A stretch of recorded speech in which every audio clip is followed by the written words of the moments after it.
ब्रह्मांड के सामने हमारी औकात। दोस्तों, आज हम जानने वाले हैं कि ब्रह्मांड के सामने हम इंसान क्या है हम इंसानों की ब्रह्मांड के सामने हैसियत। इस वीडियो को देखने के बाद आपका घमंड चूर चूर हो जाएगा जब आप जानोगे कि ब्रह्मांड कितना बड़ा है और इतने बड़े ब्रह्मांड में हम कहां एक्सिस्ट करते हैं, या फिर हमारा अस्तित्व इसके सामने कुछ मायने रखता भी है या नहीं। जानने के लिए वीडियो को पूरा जरूर देखें। दोस्तों, आपको जानकर हैरानी होगी कि हमारी धरती पर रहने वाले लोगों की संख्या यानी पूरी धरती की पॉपुलेशन लगभग 8 अरब तक पहुंच चुकी है। लेकिन धरती पर मौजूद ये सभी 8 अरब लोग लॉस एंजलिस जितनी जगह में समा सकते हैं। लॉस एंजलिस लगभग 1300 किलोमीटर के एरिया में फैला हुआ है। अगर हम बात करें हमारी धरती की, तो पूरी धरती लॉस एंजलिस से काफी ज्यादा बड़ी है। हमारी धरती का व्यास यानी धरती की मोटाई लगभग 13,000 किलोमीटर है। वहीं पर चांद का व्यास 3,500 किलोमीटर है। चांद इतना बड़ा है कि इसके अंदर 1 लाख हिमालय जैसे पहाड़ समा सकते हैं, और हमारी धरती इतनी बड़ी है कि धरती के अंदर चांद जैसे लगभग 50 उपग्रह समा सकते हैं। तो आप समझ गए होंगे कि धरती कितनी बड़ी है। तो दोस्तों, जरा एक बार सोच कर देखिए, धरती के सामने हम कहां टिकते हैं। चांद धरती से 3,84,000 किलोमीटर की दूरी पर मौजूद है। इस दूरी के अंदर सोलर सिस्टम के सभी 8 ग्रह समा सकते हैं। अगर हम अपने सूरज की बात करें तो हमारा सूर्य धरती से 15 करोड़ किलोमीटर की दूरी पर मौजूद है। हमारे सूरज का व्यास लगभग 14 लाख किलोमीटर है। धरती के मुकाबले में सूरज इतना बड़ा है कि इसमें 13 लाख धरती समा सकती है, यानी सूरज की विशालता की कल्पना हम आंख बंद करके भी नहीं कर सकते। तो आप सोच लीजिए, हम इंसान सूरज की विशालता के सामने क्या औकात रखते हैं। न सिर्फ इंसान बल्कि सूरज की विशालता के सामने धरती और चांद की भी कोई हैसियत नहीं दिखाई देती। हमारे सौरमंडल के सबसे विशाल ग्रह जुपिटर के अंदर हमारी धरती जैसी 1300 धरतियां समा सकती हैं, और जुपिटर जैसे 1000 ग्रह सूरज के अंदर समा सकते हैं। तो दोस्तों, सूरज न सिर्फ धरती बल्कि जुपिटर की औकात से भी कई गुना बड़ा है। लेकिन औकात की बात करें तो यह तो बस एक शुरुआत है। अगर हम बात करें पूरे सौरमंडल की, तो हमारे सौरमंडल का व्यास 287 अरब किलोमीटर है। इतने बड़े सौरमंडल में हमारे 8 ग्रहों के साथ 5 बौने ग्रह, लाखों एस्टेरॉयड और करोड़ों मीटियोरॉइड्स मौजूद है। सूरज से लेकर नेपच्यून तक की दूरी करीब 4.5 अरब किलोमीटर है। ऐसे में अगर हम सूरज से लेकर नेपच्यून तक सूरज की लाइन बनाएं, तो इस लाइन में सूरज जैसे लगभग 3000 सितारे समा जाएंगे। तो आप समझ सकते हैं कि सोलर सिस्टम की साइज के सामने सूरज कितना छोटा है। अगर प्लूटो से हम सूरज को देखें, तो हमारा सूरज प्लूटो से कुछ ऐसा दिखाई देता है। हमारा सौरमंडल प्लूटो के बाद भी कई गुना आगे तक फैला हुआ है। यहां तक हम देख चुके हैं कि सूरज की साइज भी इतने बड़े सौरमंडल के सामने काफी छोटी पड़ जाती है। अगर हम और आगे की बात करें तो सूरज से और भी बड़े तारे अंतरिक्ष में मौजूद है। यह है वेगा स्टार, जिसका व्यास 38 लाख किलोमीटर है, और इसमें सूरज जैसे लगभग 20 तारे समा सकते हैं। इससे भी बड़ा तारा है आर्कट्रस, जो 3 करोड़ 60 लाख किलोमीटर चौड़ा है। इसमें सूरज जैसे 17,000 तारे समा जाएंगे। और इसके और आगे चलने पर ब्रह्मांड में एक और तारा है, रीगेल, जिसका व्यास 11 करोड़ किलोमीटर है। इसके अंदर आर्कट्रस जैसे 50 तारे समा जाएंगे और सूरज जैसे 4,85,000 तारे समा जाएंगे। अब हम देख पा रहे हैं कि सूरज भी यहां आकर कितना छोटा पड़ रहा है। चलिए और आगे चलते हैं।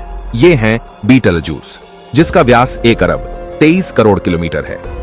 इसमें रीगेल जैसे लगभग 1400 तारे समा सकते हैं और सूरज जैसे लगभग 67 करोड़ तारे समा सकते हैं। अब आप सोच लीजिए, यहां आकर सूरज भी एक रेत के कण के बराबर लग रहा है।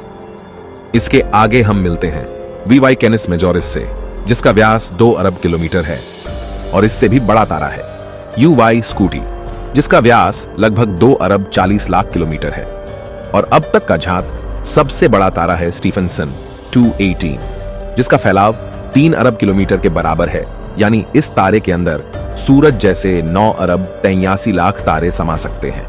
ब्रह्मांड में अब तक इससे बड़ा कोई सितारा नहीं मिला है, और इस तारे के सामने सूरज का अस्तित्व न के बराबर है। ऐसे में हम इंसान और हमारी धरती तो इसके सामने कुछ भी नहीं है। जरा सोच कर देखिए, इस तारे के अंदर धरती का अस्तित्व मायने भी रखता है या नहीं। अब अगर हम बात करें ब्रह्मांड में इससे भी बड़ी संरचनाओं की, तो हम पहुंच जाते हैं कैट्स आई नेबुला के पास। यह आकार में 0.4 प्रकाश वर्ष बड़ी है, यानी प्रकाश को भी इसे पार करने में 4 महीने 26 दिन लगेंगे। यह ब्रह्मांड के सबसे विशाल तारे के मुकाबले कितना बड़ा है।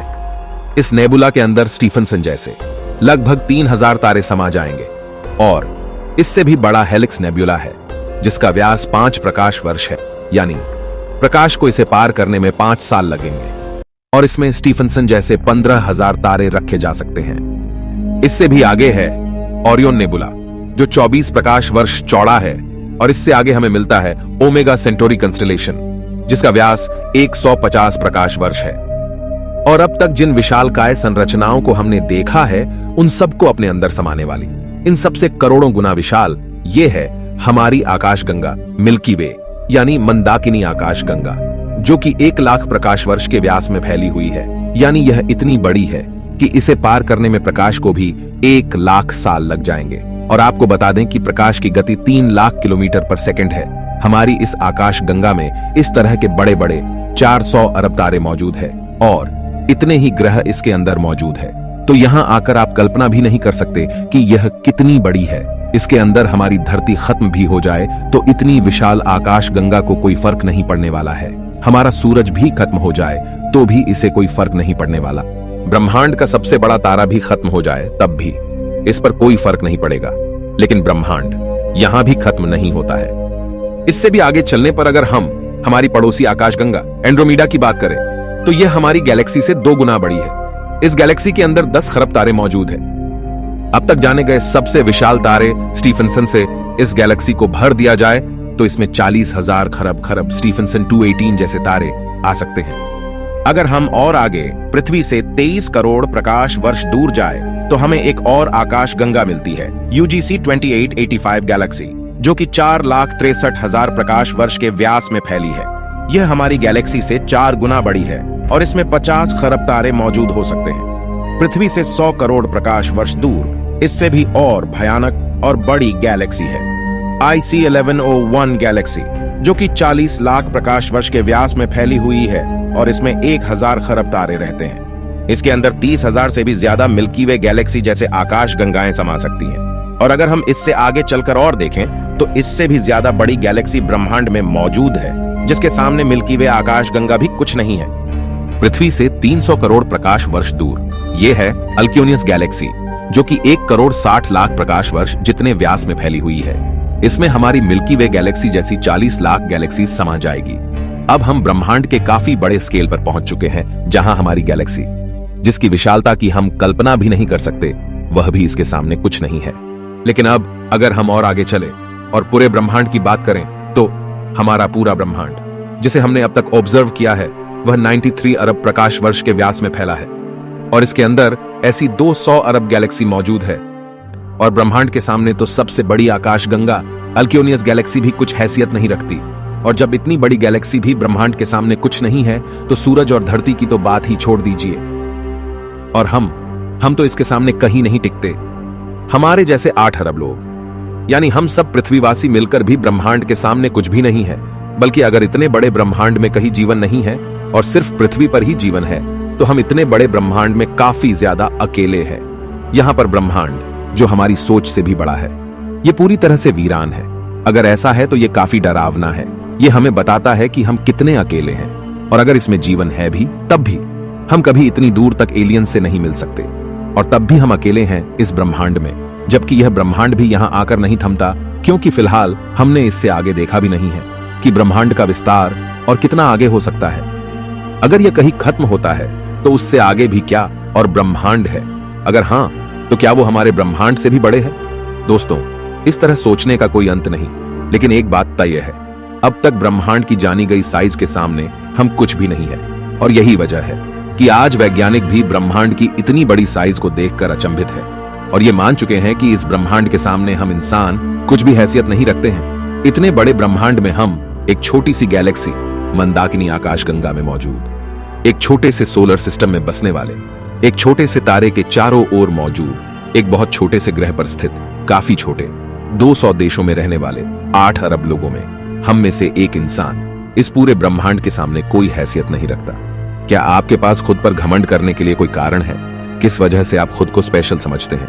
अगर आपके पास ऐसा कोई कारण है तो हमें बताइए, क्या वजह है कि आप खुद पर घमंड कर सकते हो? आज से 6.5 करोड़ साल पहले धरती पर एक ऐसी प्रजाति मौजूद थी जिसने करीब 10 करोड़ साल तक धरती पर राज किया, जो खुद आकार में हमसे कई गुना बड़ी और डोमिनेंट थी। लेकिन सिर्फ एक एस्टेरॉयड ने इस पूरी प्रजाति को खत्म कर दिया। ऐसे में हम इंसानों की क्या हैसियत है? सिर्फ एक पल में ब्रह्मांड आपके अस्तित्व को मिटा सकता है, आपके वर्तमान को इतिहास में तब्दील कर सकता है। तो बताइए, क्या कारण है आपके पास कि आप कुछ स्पेशल हो? कमेंट में जरूर बताएं।